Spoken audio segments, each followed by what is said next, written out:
Olá, Adriana Lamole passando por aqui para lhe fazer uma pergunta. Você sabia que a etiqueta social, esse conjunto de comportamentos que adotamos, tem raízes tanto morais quanto biológicas? Mas como essa intrincada relação funciona? A ocitocina, descoberta em 1909 pelo farmacologista inglês Henry Dale, revelou-se um hormônio capaz de induzir contração uterina em gatas prenhas. Pouco tempo depois, médicos já a utilizavam para auxiliar no parto humano. A sua ligação com a amamentação também se tornou clara ao estimular a musculatura da glândula mamária e facilitar a liberação do leite pelo bebê. Posteriormente, passou a ser conhecida como o hormônio do amor, dada a sua liberação durante o ato sexual e também o beijo, explica Pedro Sade, que é um endocrinologista e professor da Universidade Federal Paulista. Nos últimos anos, diversas pesquisas têm sugerido um papel ainda mais abrangente para essa substância, que é a regulação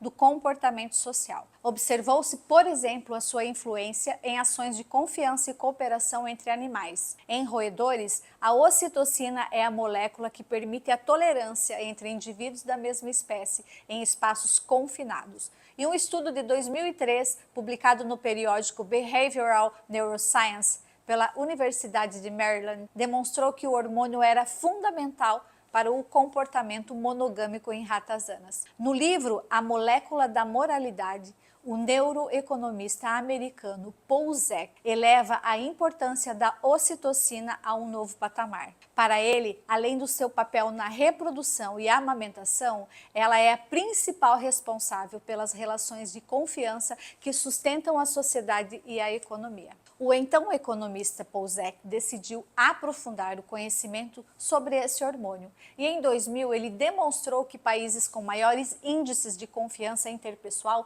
também eram mais prósperos. Essa constatação o levou a investigar a ligação entre confiança, empatia e generosidade, sentimentos já associados ao comportamento ético. Zek chegou a desenvolver um experimento científico para verificar se a ocitocina seria a chave para o desenvolvimento do senso moral nas pessoas. Como então se conclui que a molécula da confiança é também a molécula da moral? Ao medirmos os níveis de ocitocina no sangue, nós conseguimos prever se o sentimento de empatia, que nos conecta e nos impulsiona a ajudar os outros, se manifestará em um indivíduo em relação àqueles ao seu redor. Define-se então que é a empatia que nos torna morais. Mas o que modula a liberação de ocitocina? É a genética e o ambiente. Indivíduos que sofreram abusos ou negligências, por exemplo, podem apresentar uma ausência na liberação desse hormônio. Por outro lado, uma infância saudável,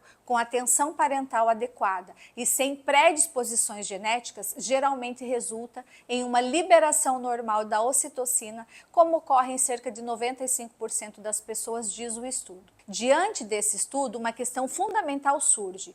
Quando um ato pode ser considerado imoral? Porque certas ações são tidas como moralmente corretas. Essas indagações guiam a reflexão sobre a moralidade e se inserem no debate sobre os elementos que constitui um ato moral. Na análise de dilemas éticos, o princípio maquiavélico de que os fins justificam os meios, ele não se aplica.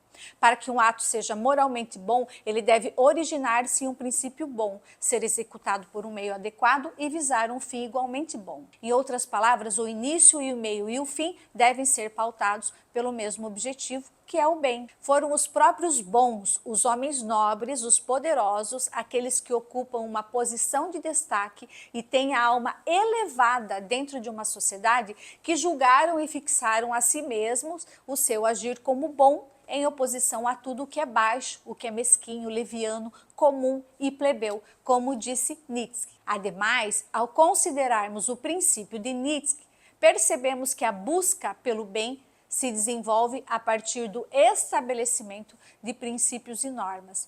Isso implica que as noções de justo e injusto só existem a partir da instituição de uma lei. E com isso podemos afirmar que a ética enquanto reflexão sobre os atos morais só pode ser compreendida como uma análise das práticas humanas. As ações humanas são o objeto da reflexão ética, que se desenvolve a partir de critérios como a consciência, a vontade, a responsabilidade e a liberdade de cada um. Julgar atos morais, ao mesmo tempo, definir os limites entre o certo e o errado. Então eu pergunto, será que nós conhecemos bem os limites sociais entre o certo e o errado? A ética e o processo humano através do qual buscamos compreender as limitações que impusemos ao longo da história?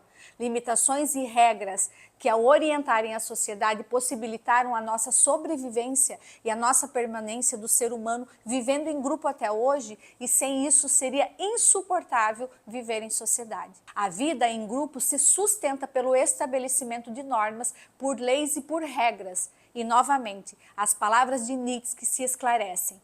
Toda moral existe em oposição ao deixa correr. Em resumo, as regras de etiqueta se inserem em padrão ético, representando a internalização da molécula da moralidade, para aprimorar nosso desempenho no trabalho, na sociedade e na vida como um todo. Ética e etiqueta são conceitos distintos, embora estejam interligados. E a ética se refere aos princípios morais que norteiam o comportamento humano e as relações sociais. Já a etiqueta, por sua vez, ela concerne as normas de boa conduta e uma observância de regras sociais em situações específicas. Em essência, a ética trata do que é certo e errado, enquanto a etiqueta se concentra em como agir de maneira apropriada em diferentes contextos sociais. As regras de etiqueta social nunca foram tão cruciais. Infelizmente, atualmente é fácil confundir o que é socialmente aceitável. Muitos comportamentos antes considerados como senso comum se perderam com o tempo, influenciados por maus conselhos,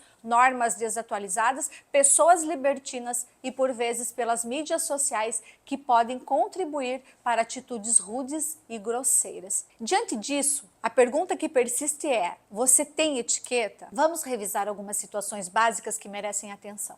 Por exemplo, quando nós encontramos uma pessoa, é o bom senso que deve guiar se o cumprimento será um beijo ou apenas um aperto de mão, dependendo do grau de intimidade e da disposição da outra pessoa. Geralmente, ao conhecer alguém, oferece-se apenas a mão. Beijar a mão de uma mulher hoje em dia é muito raro. E quando isso ocorre, deve ser reservado a pessoas mais maduras e também autoridades religiosas. Nunca a mulheres mais jovens. Ao chegar a um lugar e cumprimentar os presentes, quem já está sentado não precisa se levantar. Ao cumprimentar, evite aqueles excessos de beijos e abraços em eventos mais formais. Às vezes é desajeitado e sufocante. E ao apertar a mão, o gesto deve ser firme e respeitoso, sem ser flácido e nem tão forte a ponto de causar desconforto na outra pessoa. Estudos comprovam a importância do aperto de mão para causar uma boa impressão. Sorria sempre e seja amável ao cumprimentar. Demonstre alegria. Um sorriso traz inúmeros benefícios para a saúde e para as relações interpessoais. Sorrir libera serotonina e endorfina, promovendo sensações de prazer e felicidade em você e no outro. E não esqueça que a saúde bucal também influencia o bem-estar geral. Saber portar-se à mesa é fundamental, especialmente em reuniões de negócios, jantares formais ou festas. Isso envolve a disposição dos utensílios, talheres, montagem de cardápio e tudo mais, e também o comportamento durante uma refeição. Então, mastigue de boca fechada e devagar, não tenha pressa. Não fale enquanto você come. Evite carregar demais com comida o garfo ou a colher. Não se assopra uma sopa quente para esfriá-la em hipótese alguma. Sirva-se sem escolher demais os pedaços como se você fosse a prioridade. E ao terminar a sua alimentação, não empurre o prato para o centro da mesa. Para indicar que você terminou de comer, posicione o garfo à esquerda e a faca à direita, alinhados no meio do prato como um ponteiro de um relógio marcando 6 horas. É extremamente inadequado colocar palitos de dente na mesa, mas se houver, não os utilize nunca, porque limpar os dentes é no banheiro. Fale com moderação à mesa, evitando tons altos ou cochichos, e não apoie os cotovelos na mesa. Em refeições informais, repetir o prato não é problema, mas em eventos formais com vários pratos, só se repete quando o garçom oferece e nunca se pede para repetir. E se precisar de algo distante na mesa, peça, para alguém próximo passar para você, sem esticar o braço na frente dos outros. Em buffets ou buffets, não misture todos os tipos de comida e evite pratos excessivamente cheios. Não gesticule com os talheres nas mãos, você não é maestro. E quando for falar, apoie os talheres no prato. Evite chamar a atenção de forma exagerada, isso é pequeno demais. Pessoas nobres nunca tentam se aparecer mais do que os outros. Com essas noções básicas, já é possível causar uma boa impressão. Lembre-se, educação, se não for praticada, ela se perde e enferruja. Beijos e até a próxima!